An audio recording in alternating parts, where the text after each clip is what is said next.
Welcome back to another video.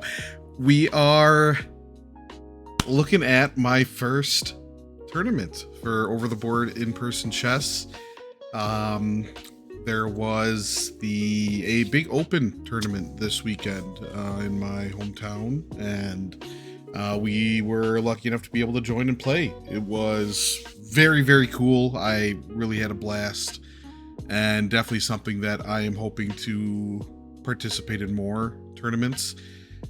You know, I've been trying to look and find, and I just can't really see like too many tournaments that are super close to me. There's definitely some places I can drive to that are a couple hours away that I could probably play in, but schedule wise, it's tough. A lot of them are like on weekdays, and I typically work till, a decent time, and, working until 5, 6 p.m. and then having to drive like 2 hours away. There's no time. I'd have to take off to be able to make it. So was really happy that this was something that was in my hometown, so I didn't have to do any driving.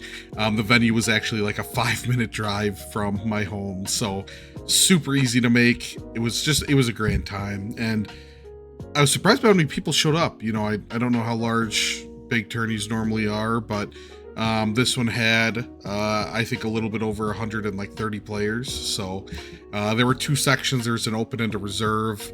I played in the reserve. I'm an unrated player. I've never played in a, over-the-board chess tournament, so I wasn't really sure if I should play in the open or the reserve. I opted for the reserve, just feeling like that's a better place to start, and I don't think I needed to get, my back blown off by some 2,000 rated player, which there were a couple here. So I think there might have been a national master here. I'm not sure. I'd have to double check, but there definitely were some high rated players and multiple 2,000 plus rated players. So awesome to see, but really grand time. We played 5 rounds over 2 days. The time control was 90 minutes with 30-second increments. So I had never played anything that was this long of a time control before, but again, it was a blast. I really enjoyed playing, so I would definitely do this again. And, again, I'm trying to figure out where I can go play, or if I just, if I got to take time off to be able to play, maybe I'll find some, opportunities that are on the weekend that it makes sense for me to maybe take a Friday off, a Monday off, whatever I got to do to be able to drive a bit to play, and, I'll figure it out. We'll do it up. But yeah, we'll hop in. I was nervous leading up to the tournament, but the day of, woke up early, ate some breakfast, knew it was a 5-minute drive. I'm familiar with the area that we were playing in, so I kind of knew where I was going, and I was comfortable the whole time. I sat down, I was ready to play, and yeah, I wasn't really nervous going into it. So my main goal of the tournament was to win 1 game. I wanted to win 1 or get 1 point, really. Through a win, I didn't want to draw twice, to get the point. But if I could pick up a win, I would definitely feel good about myself. If I couldn't pick up the win, I wanted to draw every round, maybe avoid losing. But yeah, let's see how we did. So again, this might be a longer video. 5 games, I'm going to go through them all. I'll try to speed through maybe some of the ones that aren't necessarily as good to go through. But yeah, our first game, I did grab the names of everybody. I'm just putting their first name in case, no one wanted their last name in there. I think only one of the people that I was playing against was rated. There was about, I think, like 60 some players in the reserve section. So there's a lot, and there were a lot of unrated players. I think 3 of them for sure said that this was their first tournament they had ever played in, just like me. So I was like, okay, I'm not the only one. Made me feel a lot more comfortable too while I was sitting down. This person was named Randy. Nice guy. All 5 people I played were very nice. Didn't really have any issues with any of the people that I played, so I was really thankful for that too. I've mentioned it in previous videos, but I have a pretty big background in competitive TCGs. I've played that at a lot of different levels.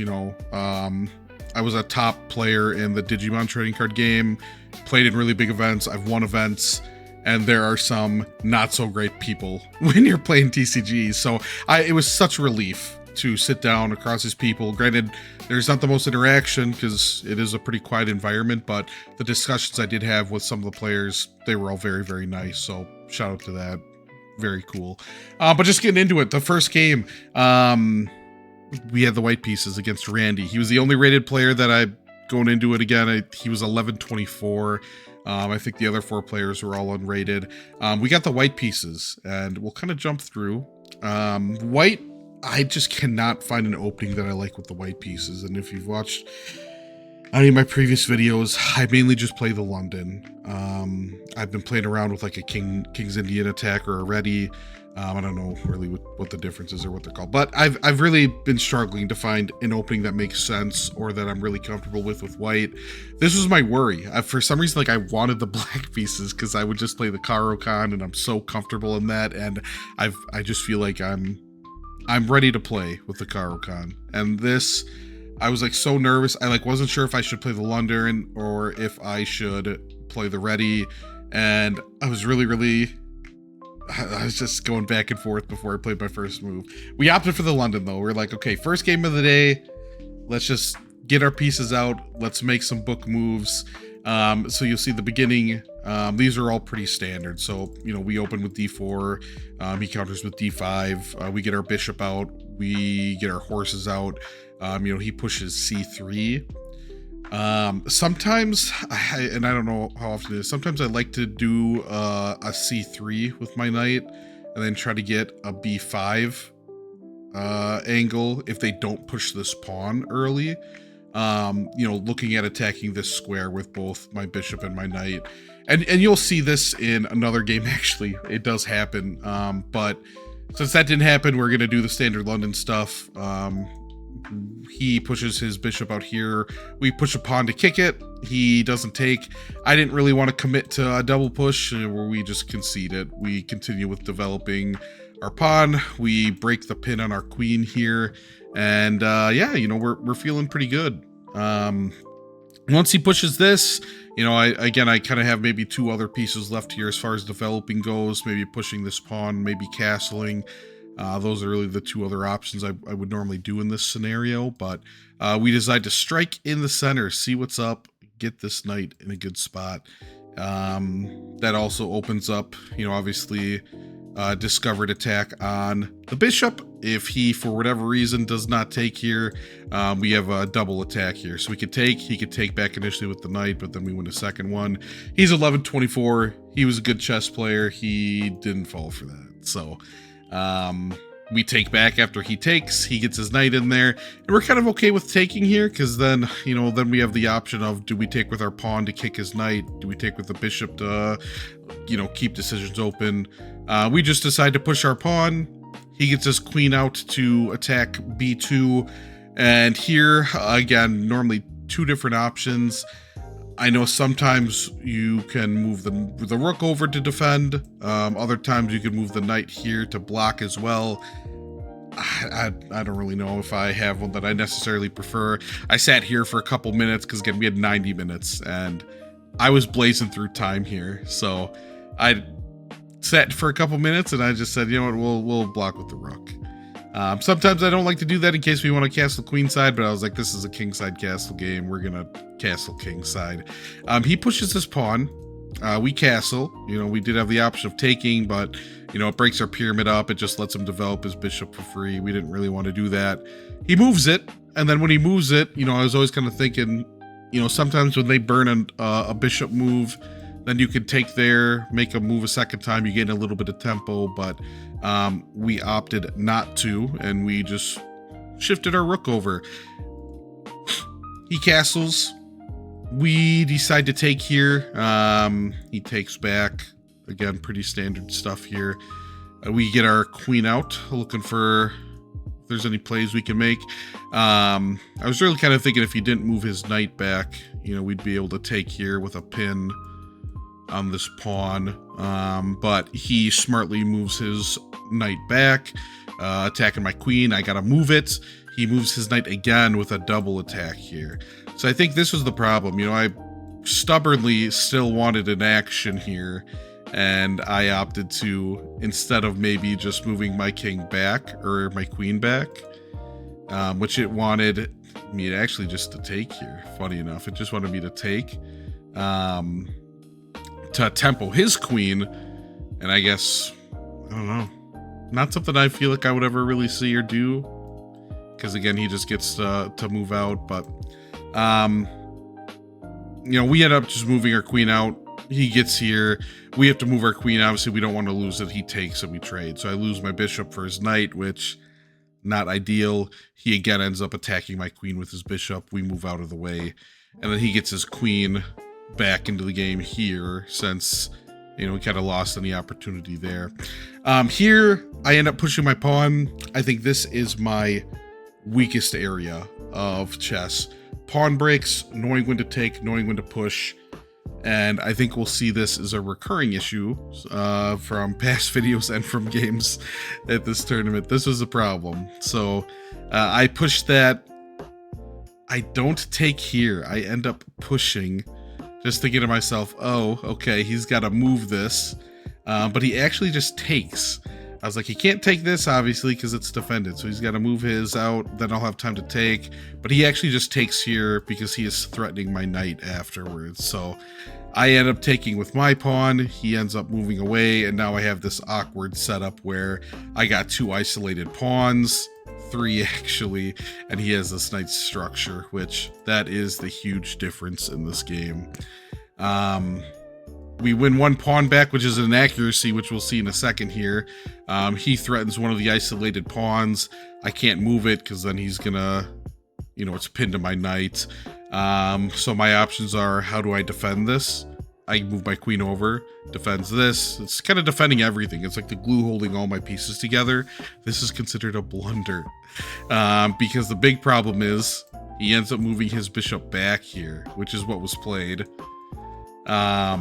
It's attacking my queen. It is also blocking the vision of my knight here, or my rook. So I'm like, oh my gosh. Now he's going to be able to like move his queen over. You know, I'm thinking in this scenario, what do I have to do? I obviously have to move my queen. It's being attacked. My rook is in huge trouble. Like if I move my queen anywhere else, he is going to be able to move his queen here to c3 or to c8. And then I'm just going to lose my rook. I don't have any other way to defend it. If I move my queen somewhere else, like I'm not going to be able to get to a square to help defend this. So I think to myself, okay, we'll move our queen over. He's not attacking it yet. Once he moves his queen over, which is what I expected him to do, I was like, I can move my queen up here, and then maybe we have some counterplay somewhere over here. That ends up happening. He goes queen c8. I go queen d7, defending. He just doesn't want to deal with any of this and says, you know what, free pawn, we're going to take it. And I saw this, and this whole time, like, this was my longest I think of the entire tournament on this move. I probably spent, I don't know, 20 to 30 minutes, like, thinking here, because I was like, how in the world am I getting this saved? If I go here, he gets his queen out here free. I'm like, I feel like the only way I'm going to have any chance of anything is getting my queen and rook on the 7th rank and one of these 2 pieces adding in the attack over here. Maybe I can make something happen. That's really the only thing that I thought at this point, because I thought I was in such a bad spot. And I was like, he's going to take here. What do I do? How do I get either of these pieces out? Well, my horse is already hanging. If I move him, you know, then he's going to have a discovered attack on my rook with check. I ended up just kind of mathing out like, okay, if I go knight here, it's defending both of these pieces. His queen can't just take back. Maybe I'll have something like, I don't know, knight here into something else. I'm just thinking, like, I think I thought, you know, if he takes here, I go here. He takes here. I thought maybe knight goes here. Depending on what he moves, I'd get, you know, h4 into g6 here. And he can't necessarily take, because then I have a checkmate. Maybe he's got to move the rook. Once he moves the rook, I can take here. I mean, that was really my huge thought process, and it didn't work out. He takes the pawn, of course. That's what we go for. We move our knight over. It's defending this, it's defending that. I really wanted to just get my knight over, or my rook over, but there's no way. You know, his bishop was defending this diagonal. I can't get here either, as the pawn's defending it. So my rook was just like it's kind of a lost piece. There's like not much I can do here for it. So we move the horse over. It's defending both. It's kind of holding the stuff together. He just goes back and says, you know what? I got a free pawn. You got a weird setup. I so far ahead. Let's start trading pieces. I don't want to. We shift our queen over. Now he moves his rook over, wanting a rook trade. And this was another big thing for me. Because I was like, if I trade pieces here, game's completely lost. So I thought about going here to salvage my rook. Obviously I can't, take either of these. He's getting taken back. If I go here, it's just another trade setup. If I go here, then I was like, okay, he can't really take with his queen because then I win his queen. But then he would have this move, which bishop moving down would pin. Well, not pin, but it'd be attacking my queen, and my queen would have nowhere to move up here. So obviously these three would be taken. The rook would be on this square blocking it. I can't go down. If I go here, the bishop takes. If I take the bishop, the queen takes. I'd have to get my queen just out of there. And then my rook obviously is free. So can't take here either. His rook just takes. So then I started calculating, okay, if I move rook here, he goes bishop down here. Do I have any kind of activity if I block with my rook? Like, is there anything there if he takes and I get my pawn in here? Is there going to be a way I can get something off of that? No, it was a lost cause. I could not figure out any way that a pawn sneaking through here with two rooks and a queen, that there would be anything here, or any way this pawn would ever promote. So I just took the trade. He trades. He finds this great tactic after I move my rook here. He takes my pawn with check. If I take the queen, or if I take the bishop back, he has this awesome move of queen checking, also attacking the rook. So I cannot take this back. We got to shift over. He moves his bishop up. My king is now in a box, and it is never making it out. I got to get my queen back to defend. He offers a rook trade. Don't want to. If we trade pieces, it's an auto loss. He gets his rook in a great position. And I thought I found something here with this horse. Horse tactics in late games can find a lot of pieces. I was like, oh, look at this. I have an attack. Also discovered attack on this. Am I going to win a piece back? Like, is this going to work out? No, he's a good player. He attacks my rook here. So now my two options are, I'm either taking his rook, he takes back, and then I lose the attack there, so we just traded rooks for nothing. Or I would take his bishop for free, but then he takes with check, and yeah, he's up on the exchange. So again, we don't want to trade pieces. I move over. He ends up taking the pawn here. It's defended. That was my initial thought. I moved it here so I could defend that. And then I thought, again, maybe I found something here. This tricky knight attacking both pieces, and we got two attacks going on this.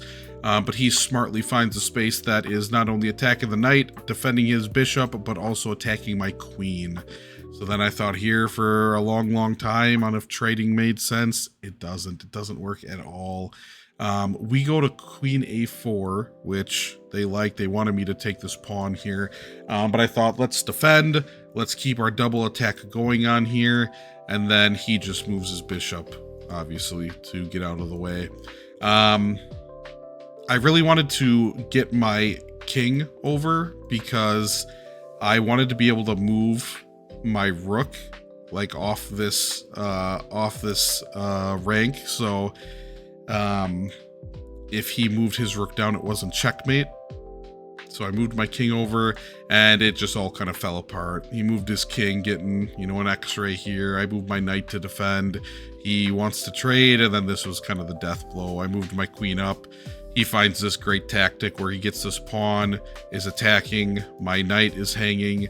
I gotta move my queen, but I can't still defend this all at the same time because now the third thing that is now hanging is my rook. So we shuffle a little bit. I was like, the only way is a miracle checkmate somehow here, but he just takes with queen with check, and it's all over. I resign here. So first game ended up not the greatest. I don't really think we ever had a lead. It was just kind of standard right from the get-go as far as my London opening, and a weird pawn break kind of made it a little bit weird for me. And we just kind of got out-grinded. Really, I lost a little bit, the majority of the advantage here, but I definitely got, pretty outplayed. This was an awful pawn take from me, and I think this was kind of the kiss of death as far as my first game. So, good game to Randy. He played great. Again, this was my first game over the board, 90 minutes, 30-second increment. This is a grind. We played the majority of our time, I think. I mean, he got down to like 10 minutes at one point.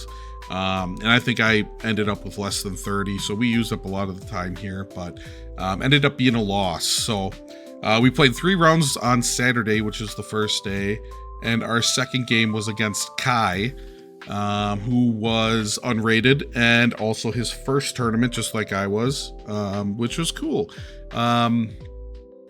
We wore the black pieces for this game, so instead of the white, we got the black pieces. And we're hopping right into a Caro Kann. You already know what it is. He does what I did in my first game. He plays in London, so pretty standard stuff for the most part. We go into the Caro Kann. He doesn't push d4 at all, so we don't see any early trades. I do get my bishop out to this g4 square, which I'm a pretty big fan of if they don't push their h pawn to block it at all. He did after I moved it, and we'll just trade off. I didn't really want to deal with moving back. I thought this was just fine. I'm okay with that. He takes back with the horse.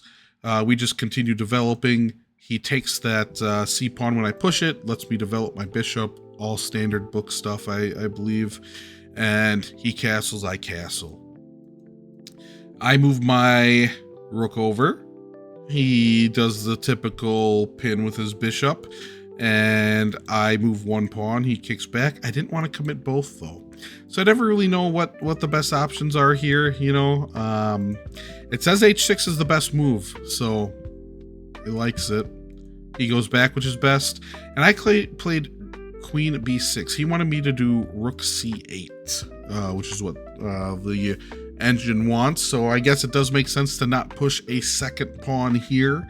Yeah, we get our queen out, want to get rid of the pin, look for some play here. He ends up pushing his pawn. I got to get my bishop out of there. We'll move it back down so we have some maneuverability with our knight. He pushes the a pawn.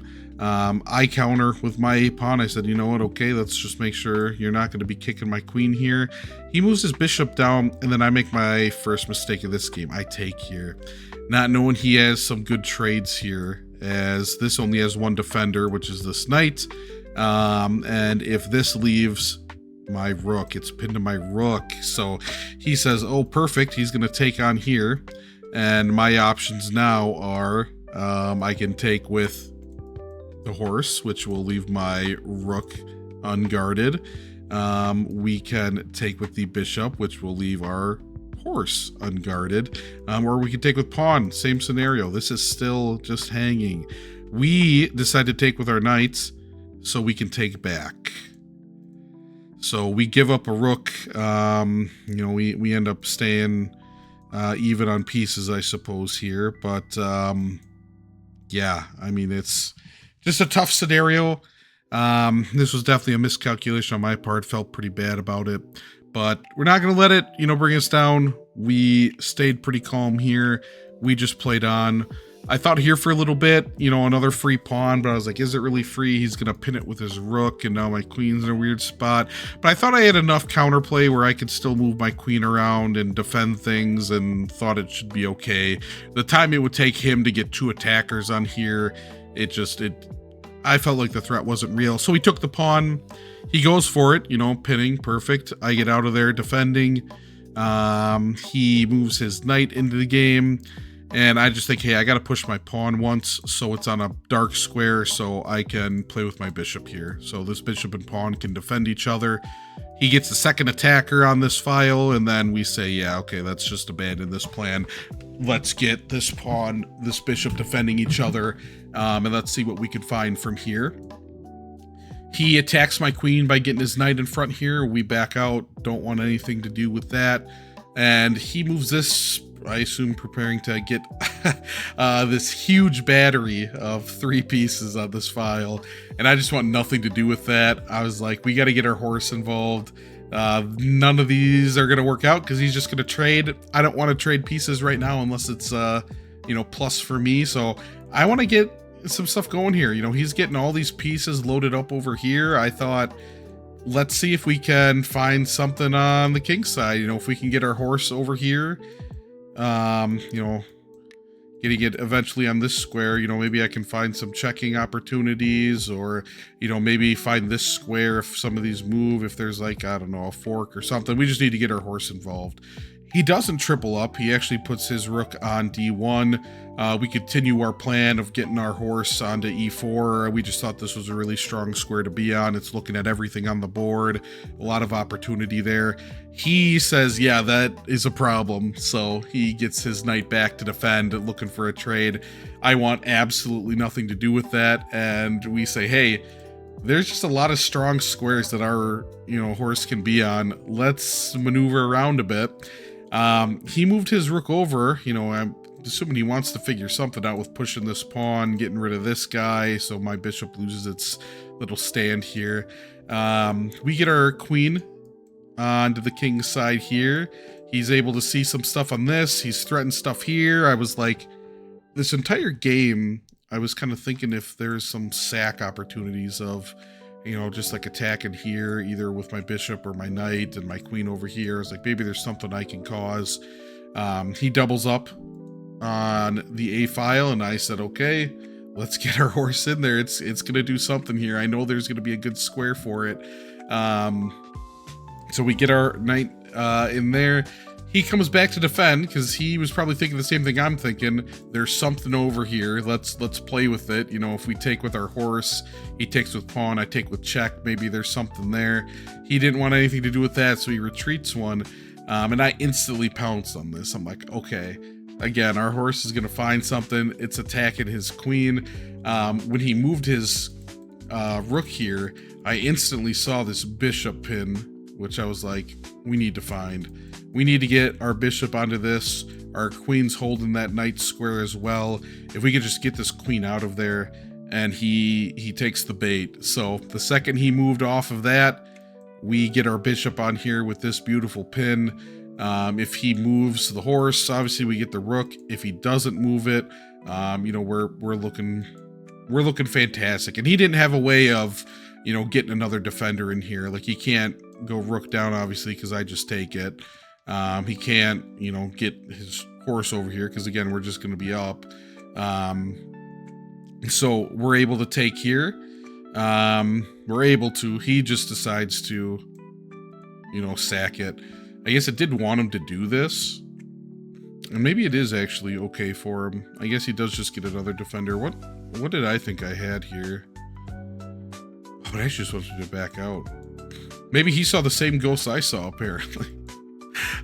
He sacks his horse here, attacking my queen. You know, we just end up taking this. We can't take, obviously, because the horse is attacking our queen. He moves this over. We just back down. He gets his queen over. We defend this with our rook. And we still have this tricky knight in the corner that I just know I'm going to be able to find something with. So we get our horse in the game attacking the queen. It's defended by that pawn. We got a lot of moving pieces in here. He moves out. This big square I'm looking for here is this juicy one, which is a fork for these two rooks. And that kind of sealed it. He ends up taking the bishop here. I take the one on the top file with that. This one's still hanging with the pawn, so he's got to get rid of it. I move mine back. He ends up attacking. We just maneuver back down, and we're up a full piece now, which we kind of won back that advantage. So we advance a little bit. You know, he gets this rook. He wants to get rid of these two isolated pawns if he can, especially if he gets rid of this. You know, that's the defender for the knight. I just moved mine over. You know, I'm my queen over. I'm attacking the rook. I'm holding this pawn. I'm also pinning this pawn here. And I'm thinking this whole time, you know, these two are sitting here. If I can get my knight over with this pawn pinned, that's game over. He pushes this pawn attacking. So now he's got 2 attackers here. I only have 1 defender. I say this is the perfect time. We move it over. If he takes with pawn, let's see what happens. If he takes with, rook, perfect. We can move it. And that's exactly what he ends up doing, actually. So we get this huge fork. He loses his queen, and it's just kind of game over from that. We're able to check him, eat a couple pawns. We get this check. We just start pushing the pawn, knowing if he moves his rook over to try to eat this, we have this discover, or this, fork, and we find it. He falls for it. So we're able to, pick up a win here in our second game with the black pieces. We play for just a couple more moves until I get a checkmate here. So we are 1-1 after round 2, which is awesome. And then going into game 3, we're playing against David. Ooh. I'm an Elite League player. Oh, David was apparently rated 979. This was a young guy. I don't even know if he was 18 yet. I think he was still in the juniors division. Dressed in like a suit. A really nice guy. He was ready to play. I got the white pieces for round 3, which I was thinking to myself, maybe we should play not something that's the London, but it was the 3rd round of the day. I was a little tired. I was like, we're gonna, again, let's just get our pieces out. Let's make some smart moves. Let's try to play smart, established chess. It's my first turn. You don't want to do anything crazy. So you'll see, again, pretty standard book moves for the most part. I normally get these guys out first. He countered with his 2 knights and his bishop mirroring. We just pushed this because I didn't want to deal with him, like double attacking this. I just wanted to make sure he couldn't move his knight a little deeper in.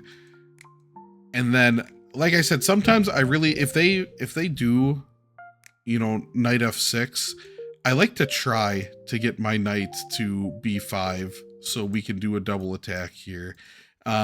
He gets his bishop out, and he ends up defending this when I moved my knight over. So I was like, okay, totally fine. Let's see what's going on. I move my knight up. He does not attack. He actually tries to kick. And I was like, perfect. I've seen this before. I know I can take here. He has to take back. He can't deal with this knight yet. He has to deal with this one because it's attacking his queen. So he either moves his queen or he takes back. He takes back. And I sat here and I was like, this just isn't really worth it. What, did I miss something here? Like, I knew this was a good spot and I just backed out. I needed to actually go here to threaten his rook. And it seems like I'm kind of trapped a little bit, but I'm not actually. No, no matter where he moves his rook, because he has to, otherwise I'm taking it. Then I can just take here. And same deal, I'm attacking his queen, and this is like such a good spot. I just got a free pawn. Like, his pieces are kind of in weird spots. He's got to move his queen, and I think this says like his best spot is here. Yeah, queen d7's best, and then I have the option of just backing out, or I just eat his bishop. And then he has to take with queen because he doesn't want to take with king to lose castling. But look at this setup. And Stockfishes him up, Interests him up 1.6. And this is what I had, and I missed it. And I'm just kicking myself for it because this would have been such a good start for me. I just get my bishop out, probably offer a trade here, castle, and I'm just looking so clean, and I missed that opportunity.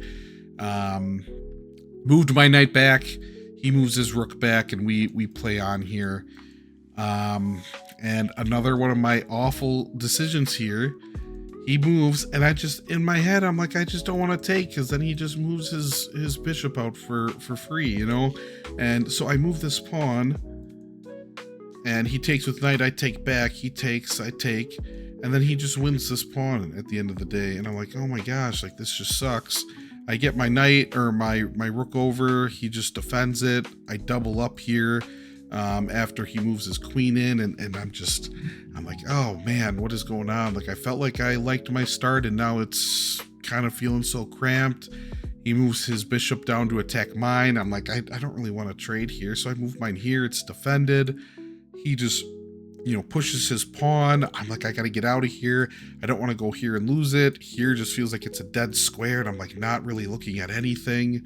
And then he just has this huge pawn chain that just came out of nowhere. And I'm like, oh my gosh, like now I'm in such a bad spot. And I was thinking this whole time, like, oh, I can get my pawn in here to attack his queen. He's got to get his queen out of there. He can't take with en passant because it's swinging here. And I just missed that he just takes, which is another pawn given away. And then I'm like, okay, I got to figure something out over here. And I moved my rook over here, obviously blundering. He just takes my queen. And this was probably the low point of the tournament for me. I really didn't want to have any like awful one move blunders. This was the low point. This was the one move blunder. I resigned here. Long day, felt awful after this move, really discouraged. So we ended the first day 1-2. We lost both our games with the white pieces. Moving on to game 4. Which is against Craig. So this was on the second day. I woke up and I was like, man, I don't even know if I want to go. Like, I just had such an awful last round. I'm like 1-2. I blunder. Like, I just suck at chess. But I forced myself to get up to go play because I was like, you know what? You got to finish it out. You can't just give up. That's not the kind of person I am. We show up. We get the white pieces again. No, actually, sorry. We're black here. So we had the black pieces in the first round of day 2. There's only 2 rounds on the second one. And I said, you know, at least we get to play the Caro Kann. I don't have to worry about what opening I want to do. And we again get one where it's not an exchange variant. They didn't push their e-pawn at all. So didn't have that happen. Get my bishop out. They don't kick it right away, so it's going to sit there for a little bit. We just develop our pieces like normal. We get this normal situation where normally they take here. He didn't because, again, he's like me. He doesn't want to take it to give him a free bishop out. So he moves his bishop to just pin my knight to my queen or my king. Doesn't really matter. We castle. It's defended anyway. Just continue on as normal. He pushes his e-pawn. So he's doing what I do and making bad pawn pushes with the white pieces. And here, I wasn't really sure what to do. I was just sitting here thinking for like so long. I know initially, like, before he did this bishop pull or push, I like wanted him so bad to take here. Because I was looking at this for like a pretty big chunk of minutes. I was like, if he takes here, like I have this, which just looked like awesome. And oh, never mind. Maybe this was bad. And I was trying to think why, like, because like I'm attacking this, he's got to move back. And then I like go here and I'm, you know, like I have this, which this just looked amazing. But apparently what am I missing here? Oh, he just takes. Take. I suppose so. See, I'm missing things either way. But yeah, that didn't happen. He pushed his and then he pushed his pawn after this. So here I thought for like so long, because there's like a million pieces in here that are all just like holding different squares. So I was like, I don't even know what makes sense to push where. I was like thinking for so long and I was like, okay, we're gonna just start with the knight. Because I wanted to get this bishop like holding something on this queen, which kind of happened. So I take with knight, he counter takes with knight. Then we get this pin. He moves his bishop back, and then we get this weird spot where I have double pawns, both attacking pieces. He just gets his knight out of there. He's got to get one of these pieces out of there, but he needs to get the queen, you know, out of dodge too. We just end up trading. I take the bishop. He takes back with the knight he just got out with. I didn't really just want to trade these two pieces off. I was like, I think this bishop is a lot stronger. So let's get my knight in here too to cause some more chaos. He finally moves his queen, so it's not, you know, behind this knight. I move my knight in, attacking the queen, so he's got to move it again. We get a little tempo there. And then I'm like, okay, let's get my queen in here. Let's start seeing what we can find on this side. This is pretty locked down for the most part. And the only way he was going to move anything is moving this by, you know, and then a pawn push. when he moved this, I mean, this obviously is just a brutal square that I saw that he was attacking both, and I was like, I can't have that happen. So we move up. He castles finally. And here was a mistake I saw the second I touched the bishop. I knew it was wrong, because I was like, this whole time I was thinking, I got to get rid of this guy because I want to be able to get a double attack on this square. Like, I wanted to get my knight out of here. I wanted my bishop and my queen both looking at this. And I knew if I could kick this guy, I might be able to find an advantage there. And so I was like, okay, we're going to attack here to be able to do that. And I should have pushed the pawn to do it instead. And we'll see why. But I used my bishop instead, which, yeah, I did not like. And what was the f6 is best? Yeah, I did like the pawn push. So that was correct. He attacks my queen. I got to hold this square still. Or just completely, you know, get out of it, I guess. As far as so I can move this in case he does move this. And then I also wanted to make sure I was still holding this diagonal and defending this in case he moved this. And, you know, like, I didn't want this to be hanging depending on what he did with this guy. So just queen, you know, again, is always holding a lot of stuff here. He, again, wants to get this queen out of here. Like, he sees this double attack potentially, and he kind of focuses on trying to kick my queen. Big mistake, because then he leaves this wide open, which I'm able to attack and gain a tempo on the queen. And when he does this, again, same deal. I'm thinking, well, he just moved this queen back into this pin. Let's start hacking away at this stuff. So we trade our bishop off. He just doesn't take my bishop. He actually takes the knight. I take here with my bishop. It's held, and it is now also attacking his rook. So he's got to either take one of these pieces. Well, he can't take here because I'm defended. He's either taking here or moving his rook. He opted to move his rook. We just take the extra piece here. So we're up a clean piece from that exchange, and then he blunders his rook away. And that's kind of the game. Again, this messy inside, you know, area, central, where all these pieces are, we were just able to take advantage of good trades. We end up being up a piece just from being able to not only defend, you know, this section, but we get an extra attack, after that. And after attacking his queen, you know, he ends up blundering his rook away. So we do play for a little bit longer. I think we end up finding this tactic where he is attacking my queen. I just take it, knowing if he takes back, I have this pin that's defended. So he ended up resigning there. So we are 2-2 at this point, going into the last round, which is round 5, which is this one. Lebo 822 was his rating.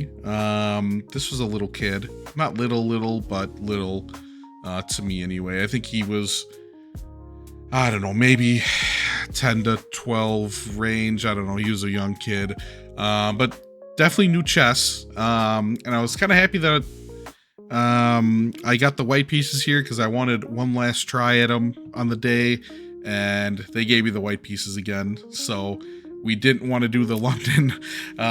We switched over to a ready. So, and it's funny because the second I moved my knight, he's like, oh, not another ready. And I was like, oh, he must have played it today. That's kind of funny. But yeah, we wanted to switch it up. We didn't want to do the London again. 0-2 with it. Let's switch it up. And we'll see where it goes. So we start with just your typical, you know, we fee and kettle the bishop. We get this little setup on the right hand side. He pushed his c pawn with his knight, and then, you know, he fee and kettled his bishop on the king side as well. And then I know there's a lot of things. Again, I'm not super familiar with the ready versus the king's Indian versus whatever options there are. I just know there's a lot of things where you can push certain pawns. You know, you can do a lot of things here depending on what you want to do and the order that you do them in. I typically have been pushing the d pawn. That's what I've been doing. I'm pushing this guy, and I am seeing if I can take advantage of the e-file, getting my pawn in here, getting the rook behind it, and then sometimes doing a king's attack over here. Sometimes you'll push this pawn. You'll normally get your knight in here first, and then reroute him somewhere. You either get your bishop out or Kann out. That's what I've been doing in all my blitz games that I've been trying it. So that's what we end up doing. So he again sets up his knights in here.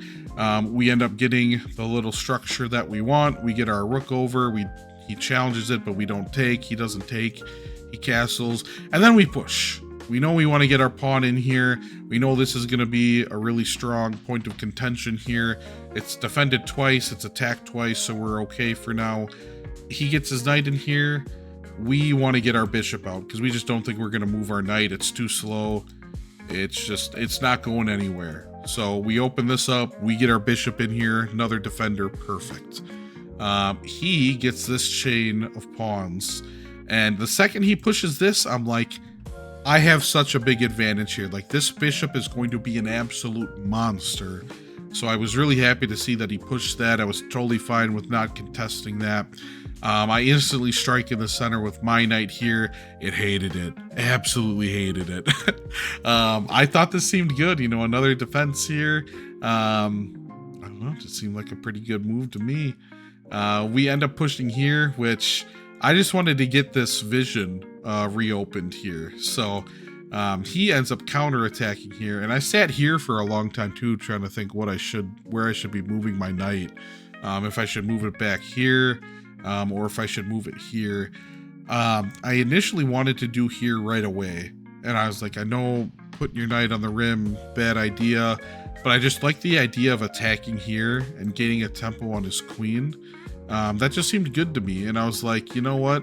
If I move here, he moves, I go here, he goes on his queen, I can push this and lock all this down, and my knight's there. Like, it just seemed like a good idea. And like, worst case scenario, if he pushes his pawn to attack me, I have this at the end of the day, and it's protected. So I was like, this just seemed like a good idea. And I think there was something here that I saw right after that looked awful. I think if he took here, and then I took here, I think I was terrified of this. I was like, oh my god, I can't do that. Like, he's just gonna, like, I get double attack. So I was like, that looked awful. But I guess I don't have to take here, huh? I probably just moved down. Oh no, what do I do here?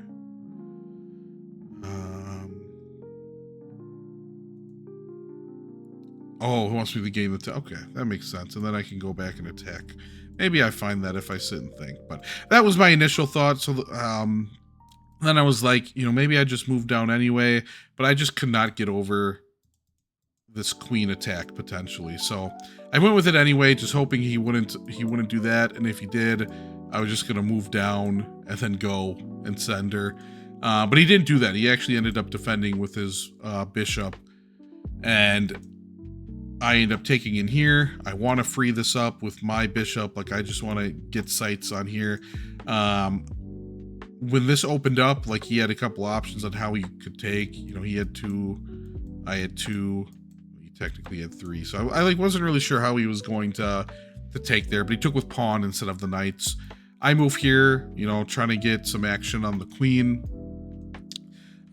And the second he did this, I was like, okay, I absolutely have something here for sure.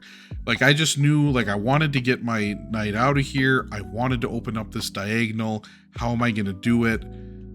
This guy's annoying. Like, I wanted this rook, and I was going to get it. And I sat here for a while, and I was like, this seems good. You know, like, my rook, like, I can sack it. I can take here. He's going to take back with his queen. I'll take here, and then my bishop is swinging in here, attacking both. My knight is attacking multiple things. Like, he's gonna have a lot to think about, and that's what I went with. I just could not see a downside to this. So we send our rook in. Great move. It's attacking. He has to take, otherwise he's just down a piece. And then we send our knight out. We eat that pawn. We get this huge play. He ends up moving, you know, he wants to attack here. I was like, I don't know if it's better to take the rook first or take here. I opted to take the knight right away. He took it with his central pawn, which I thought for sure was a mistake. You know, I know this kind of ruins the structure over here a little bit, but now I got both these central pawns that are passed, and they're both defended, and I was like, that looks bad. We end up getting his rook for our bishop, and I'm feeling great. I just feel like we have a strong setup here. I lock down these 2 pawns. He moves his queen in here. He doesn't want him advancing anymore. And I know he was looking for this. He wanted to get his bishop in here and look for checkmate. And I was like, how am I stopping this? Like, this just looks awful. I don't want to move my king out, because then he just, if I move my king here too quick, he's going to move his pawn with a discovered check, and he wins my knight. I was like, God, the only way I feel like is pushing my pawn, and then the only way it stops that is if I have a defender. So like I moved my rook here in preparation of pushing this, in case he was going to push this. He didn't. He moved his rook over. I get my knight over, hoping to hit this, because I want to hit both of these, get my knight in the game off the rim. It's doing nothing over there anymore. He ends up moving his rook again. I'm not really sure what he was worried about here and why he did, you know, this double move, but I instantly pounce on it. We get this huge double attack. This bishop I want to get rid of so bad, but not right now, because it's locked down. If this pawn can't push, it is now blocked in by the queen as well. So I'm like, I don't need to take it now. Let's push these pawns. He moves his queen again, realizing this bishop is dead now. I gotta move this so it can move, and the second he does, then I make him move his queen again.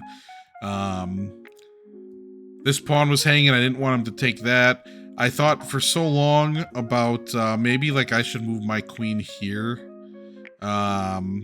And then on my next turn, I would have this pawn push, and like it would open up this diagonal where I can attack. If he like takes here with his bishop, I would take with my pawn with check. If he and then I just feel like I would have a lot of things here. Like there's just so much that was opening up. But ultimately I just said, you know what, let's not think too hard. Let's just push these central pawns. He's got no way to stop this stuff. And that's what we do. We push our pawns. We lock down this huge chain. Nothing's ever breaking through these guys. He gets his rook in here. You know, he just wants to stop these pawn pushes, but now his pieces aren't watching anything. We just get everything on this C file. He throws a check. We get our check in there. Now his bishop's never moving. We offer the trade. He doesn't want to take it. He's going to be looking for some checks here, but I'm like, it's never going to work out. So we force this take here with the idea of if he takes, we're going to go check here. He's going to move. And then I was like, I initially thought, you know, he would just block with his rook. And I was like, then we just get this pawn push. And no matter what he does, we're winning. You know, if he takes my queen, then I take his, and we promote with check. So this is obviously good for me. And he can't just take this, because then we win his queen. So this is what I thought was going to happen. He didn't end up blocking. He moved his queen down, or his king down. We just pushed our pawn, and then I think he wanted to see if he could find a perpetual. I just promoted, and I was like, there's no way he's going to find one. I still had this bishop down here to play with. He starts gobbling the pawns, but we just get our king into a nice little corner where our bishop and our queens, you know, are obviously watching the whole spot. So he resigned at this point, and that was the 5th round. We end our day on 3 points. We got 3 wins, 2 with the black pieces, 1 with the white pieces. Our 2 losses were both with white as well. Yeah, that was the day. Well, the weekend, really. So it was 2 days. Again, great time. All 5 people that I played were very nice. Nothing, you know, really to note of, you know, any bad experiences there at all. Again, awesome time. I'm hoping I can find some more rated, you know, play in the area. There is like a chess club, but I don't know how many people show up to it. I'll try to get there at some point and see what's up. It's weird. It's from like 7 p.m. to 10 p.m. on like Thursday nights at a church. So we'll see what's going on there. And yeah, we're excited to play again. You know, I was really nervous, you know, that I would go 0-5 or something. Again, my main goal was to win 1 game. We ended up winning 3, so I can't be too upset at that. We do have a provisional rating, which I believe is like 937. I'm not too happy about that. I feel like I'm better than 937, but maybe I'm not. You know, maybe that's just what my rating is. There's obviously a lot of things I have to clean up with my play. I had a one move blunder in this game, or in this tourney, which felt awful. And yeah, I mean, we got a lot of stuff to work on. Some misplays, some lines that are easy enough to see that I didn't, that were missed opportunities. I think there's actually a missed checkmate in here too that I could have had a little earlier instead of dealing with some of this stuff.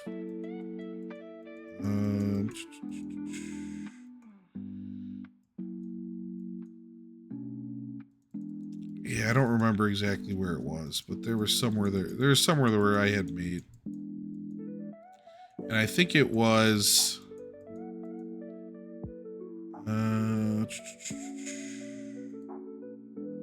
Maybe here, because I think there was a spot where, I don't know, I'll find it later maybe, but there was a spot where I could have gotten my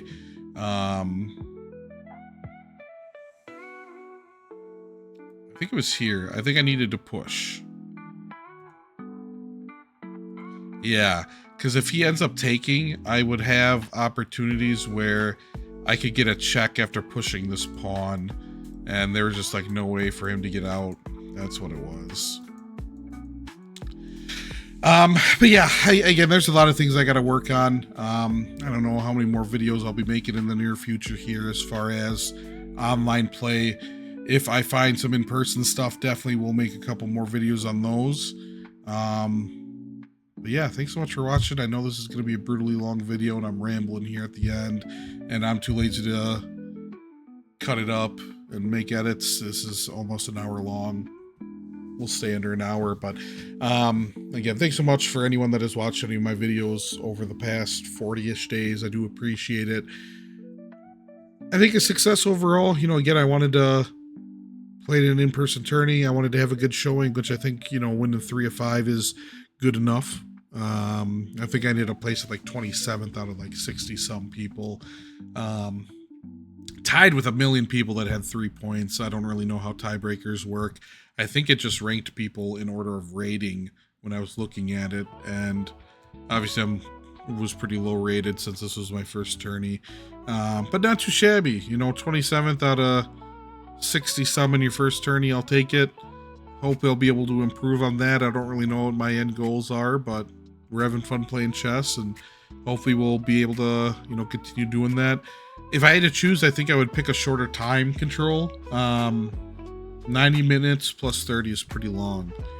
And I don't think, I mean, I wouldn't be opposed to playing again, but if I could choose, I would definitely pick something shorter, whether it's in like the 5 to 25 or 30 minute range. Anywhere in there, I would probably be fine doing. And I think maybe I'd be a little better at it too, but yeah, we'll see. Again, thanks so much for watching. I know this is a long one, so if anybody sat through an hour of me going over 5 games from this weekend, you rock. Good luck in any tourneys you guys are playing in, or any chess games you're playing in. I hope everybody has the best of luck, and take care. Thanks so much for watching.